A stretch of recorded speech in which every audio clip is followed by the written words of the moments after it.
Hi, I'm Catherine Marshall and welcome to our wine world. Today I'm going to introduce you to Amatra. Amatra is a range of wines that I make, and it's our lifestyle blends. And this one is a blend of Italian clone and French clone Merlot. And what's really exciting about these two clones is that they are very different. And if you had to walk through the vineyard and taste the grapes, you'd actually almost see a character the way you taste them. So the Italian clone is much more blocky and big and tannic, and tends to ripen about a week to 10 days later than the French clone, which if you taste it is quite fruity and delicate, quite demure. And so we picked that first, and we actually keep the two clones apart in these barrels that you see behind me. And then what we do is we leave it in the barrel for about 16 months, so that it can mature nicely, so that those very, very tight, astringent, raspy tannins can actually marry with the wood and actually loosen up, and then over time give you these beautiful, plushy, fresh expression of beautiful Merlot from Elgin. And what's great about cool climate Merlot is that we can extend the hang time. If these grapes were grown in very hot climates, we'd have to pick it quite soon, which means that they wouldn't be fully ripe. You'd have ripe sugar-spiked grapes, which will give you big alcohols.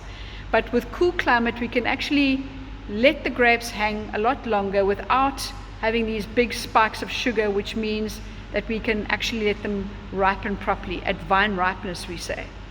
And when we do come around and look after the vineyard, because the thing about Merlot is that it really produces a lot of fruit. It really hangs prolifically. So what we need to do is actually chop off at least 50% of the crop in Elgin and let that drop on the ground, so that all the bunches that remain can ripen properly. So we don't have green and ripe bunches together in the glass.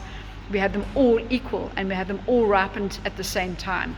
So there's a lot of work to be done in the vineyard, which means that once we've done that and we've sorted through all the berries on the sorting tables, we're going to get a wine that is elegant, plush, balanced, and really quite delicious. So the Oreads, this is called Amatra, the Oreads. So really what Amatra is all about, and the Oreads is all about, is that we live in a little village called Cork Bay, which means Lime Bay, and we have the most spectacular ocean in front of our front door, and we have a beautiful mountain range from the kitchen door. So I decided that the Oreads for me was quite an interesting name, because we have, if we climb up on top of the mountain behind us, we've got a whole set of caves that run through the mountain from Cork Bay through to Muizenberg. And there's a section of caves there called the Oreads. And they are big cavernous, open caves, sandstone caves. And the Oreads, if you look up in the Greek mythology, you'll see that the Oreads were little nymphs that lived in caves and in forests and in waterfalls, and that's exactly what we have in Cork Bay, just behind my kitchen door. So I thought that would be a pretty cool name for our lifestyle Amatra Cork Bay range. So if you want to have something to pair with robust Italian food like pastas and bologneses and risottos, awesome. And burgers even, your best burger, fantastic. Or barbecued meats or barbecued vegetables, really brilliant wine. So cheers and enjoy.